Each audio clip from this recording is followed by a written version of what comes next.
சொல்ல வர்றது புரியுதுங்களா? அப்ப எவ்வளவுமே வராத ஒண்ணு 700 வருஷம் இந்த பூமியில டெல்லி பேரரசுகளும் அதற்கு முன்னால் வந்த இஸ்லாமிய மன்னர்களும் இந்த நாட்டை உருவாக்கி உருவாக்கி உருவாக்கி உலகத்தரத்திற்கு எடுத்து சென்றது யாருங்க? நம்ம தான் எடுத்து போனோம். இன்னைக்கு ஜிடிபியில வளருது, அது செய்து இது செய்து இந்தியா வளர்ச்சி அடைந்த நாடு தியாமத்திற்கு இவனுக்கு ஸ்ட்ரக்சர்ல வளர்ந்துகிட்டே தான் இருக்கும், வளர்ந்து முடிக்காது. இந்த நாட்டின் அடிமைகள் அல்ல, சிறுபான்மை அல்ல, இந்த நாட்டை உருவாக்கியவர்கள் நாம். நல்ல ஞாபகம் வச்சுக்கோங்க. முகமது பின் காசிம் வந்ததுல இருந்து அந்த 1200 வரைக்கும் விட்டுருங்க, அந்த 500 வருஷம் வேணாம், நிறைய மன்னர்கள் வந்துட்டாங்க. டெல்லி சுல்தானிய பேரரசுகள் 1210 இருந்து 1500க்குள்ள இந்த 300 வருஷத்துக்குள்ள 4 கட்ட மன்னர்கள் ஆட்சி செய்தார்கள். இவர்கள் தான் இந்த நாட்டின் பக்கம் இந்த மக்கள்கிட்ட பொருளாதாரம் இருக்குது, என் பொருளை கொண்டு போனா விற்கலாங்கிற எண்ணத்தை யார் ஏற்படுத்தியது? முஸ்லிம் மன்னர்கள் தான் ஏற்படுத்தினார்கள். இல்லாட்டி இந்த நாடு எப்படி இருந்திருக்கும்? இந்த நாட்டை மதிச்சிருப்பானா எவனாச்சும்? அதனால பெருமக்களை, இந்த நாட்டை உருவாக்கியதில் நமது பங்கு இருக்கு. அதுக்கப்புறம் முகலாயர்களை பத்தி நம்ம பேச ஆரம்பிச்சோம்னு சொன்னா, அவர்கள் ஒரு விஷயத்தை நீங்கள் மக்களிடத்திலே பரிமாற பழகுங்கள், சில செய்திகளை பரிமாறிக்கொள்ளவே வேண்டும்.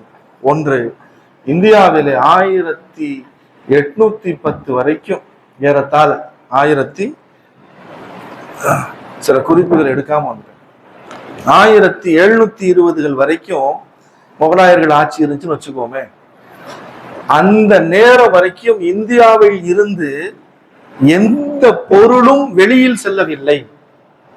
இங்க இருந்த டைமண்ட்களோ விலை மதிக்க முடியாத தங்கங்களோ இந்த நாட்டில் இருந்து என்ன செய்யல, எடுத்துட்டு போகவில்லை. ஒரு துளி கூட என்ன செய்யல, எடுத்துட்டு போகவில்லை. இங்கு இம்போர்ட் பண்ணப்பட்டது. பிற நாடுகளில் இருந்து முஸ்லிம் மன்னர்கள் இந்த நாட்டை அழகுபடுத்துவதற்காக வேண்டி வெளிநாடுகளில் இருந்து இந்த நாட்டிற்கு இறக்கி அழகு பார்த்தார்கள். இத பேசி பழகு. இன்னைக்கு எப்படி சித்தரிச்சு கொண்டு வரான்? முஸ்லிம் மன்னர்கள் தூக்கிட்டு போயிட்டான் அப்படின்னு செய்தியை கொண்டு வரான். தொடர்ந்து இன்ஷா அல்லாஹ் நம்ம அடுத்தடுத்த வகுப்புகள்ல நம்ம பேசிக்கொண்டே இருப்போம். இந்த நாட்டில் ஆட்சி செய்த முஸ்லிம் மன்னர்கள் எந்த எவிடன்ஸ் நீ கொண்டு வா, தைரியமா பேசு.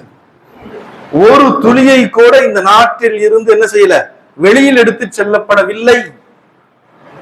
இந்த நாட்டிற்குள் பிற நாடுகளின் பொருள் எதை கொண்டு வாங்கினாங்க? காசு கொடுத்து வாங்கின அந்த நாட்டில இருந்து. இந்த நாட்டின் தரம் உயர்ந்தது. உலக வர்த்தகத்தை ஏற்படுத்தியது யாருங்க? முஸ்லிம் மன்னர்கள். இந்த நாட்டிற்கு முதல்ல சாலைகளை வகுத்து கொடுத்தது யார்? இந்த நாட்டுல ஒரு ஊருக்குமான தொடர்பே இல்லாம இருந்துச்சு. எப்படி போவோம் மக்கள்? இங்க இருந்து அங்க போறதா இருந்தா எப்படி போவோம்? பாதை வேண்டும். இந்த பாதைகளை அமைத்தது டெல்லி சுல்தான்கள். 15 பாயிண்ட் இருக்கு. நேரம் முடிந்து விட்டது. 15 பாயிண்ட் இருக்குது. அதை இஸ்லாமிய மன்னர்கள் இந்த நாட்டிற்காக வேண்டி செய்து கொடுத்தார்கள். சங்கையான நண்பர்களே, இன்ஷா அல்லாஹ் தொடர்ந்து நாம் சந்தித்துக் கொண்டே இருப்போம். உங்களின் பொன்னான நேரங்களை நீங்க பெயர்களை பதிவு செய்திருக்கிறீர்கள். உங்களுக்கு அழைப்புகள் வரும். ஒரு குறுகிய நேரங்களை எங்களோடு கொடுங்கள். அது உங்களை உருவாக்கும், இந்த சமுதாயத்தை உருவாக்கும். நிச்சயமாக உங்களை உருவாக்கும், சமுதாயத்தை உருவாக்கும். நீங்கள் இருக்க போறது பள்ளியில் இருக்க போகிறீர்கள். பெரும் பெரும் ஆலிம்களோடு நீங்கள் பயணிக்க போகிறீர்கள். இன்ஷா அல்லாஹ் உங்களின் பொன்னான நேரங்களை மாதத்தில் ஒரு முறை, ஒரு 2 மணி நேரம் இன்ஷா அல்லாஹ் எங்களுக்கு கொடுங்க. அதை கொண்டு இந்த சமுதாய மாற்றத்தை, சமூக மாற்றத்தை, ஒரு அறிவியல் சார்ந்த சமூக புரட்சியை ஏற்படுத்துவோம் இன்ஷா அல்லாஹ். ஒவ்வொன்றுக்கும் அல்லாஹ் சில காலங்களை வகுத்து வந்திருக்கிறார். அந்த காலங்களுக்குள் உண்டான தொடர் முயற்சி நிச்சயமாக நம்ம எல்லாம் ஒரு பெரிய திரும்பி பார்க்க வைக்கின்ற ஒரு சூழ்நிலைக்கு கொண்டு செல்லும். இந்தியாவினுடைய சுதந்திர எல்லாம் ஆகஸ்ட் 15 கொடியேற்றணும், பேசணும், வந்து போனோம். சுதந்திர போர் எப்பொழுது துவங்குச்சு? இந்த ஒரே ஒரு விஷயத்தோட முடிச்சுக்குவோம். எப்பொழுது துவங்கியது? ஏன் இந்த போர் வந்தது? சுதந்திர போர் ஏன் வந்துச்சு சொல்லுங்க பாப்போம்.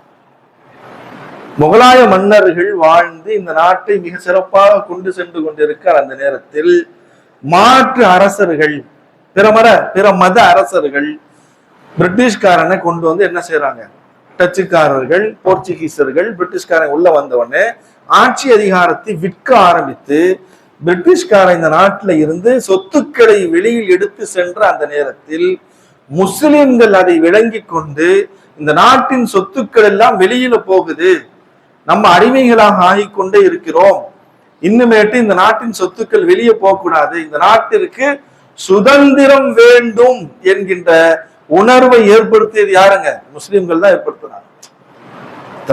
ஒவ்வொரு விஷயத்தினுடைய ஆரம்பத்திற்குள் வாங்க, இந்த நாட்டில் ஏன் சுதந்திர போர் தேவைப்பட்டது அப்படின்னு சொன்னா, இந்த நாட்டினுடைய சொத்துக்கள் மதிப்புகள் கீழே போக போக போக முஸ்லிம்கள் விழித்து கொண்டார்கள், இனியும் இவர்களின் கைகளுக்குள் இருந்தால் இந்த நாடு ஒண்ணுமே இல்லாம போயிடும், இந்த மக்களுக்கான சுதந்திரம் இல்லாமல் போய்விடும், எனவே இவர்களை எல்லாம் அடித்து துரத்த வேண்டும், இந்தியாவினுடைய பழைய நிலைக்கு கொண்டு வரணும் அப்படின்ட்டு எத்தனை இல்லைங்க 1950 வேற ஏதாச்சும் சொல்லுங்க, கவுண்டிங் 4 டிஜிட்ல வேணும், 1003 டிஜிட் தான் தேவைப்படுது. அடுத்து எப்போ முதல்ல யாருன்னு கூட வேணும், ஆண்டுகள் நினைவு வைக்கணும், அதுதான் நம்மள ஸ்ட்ரக்சருக்குள்ளே கொண்டு வரும்.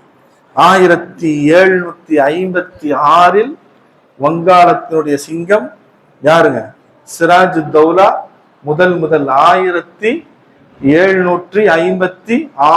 தொடங்கின இந்த போரு எப்ப முடியுதுங்க, 1947.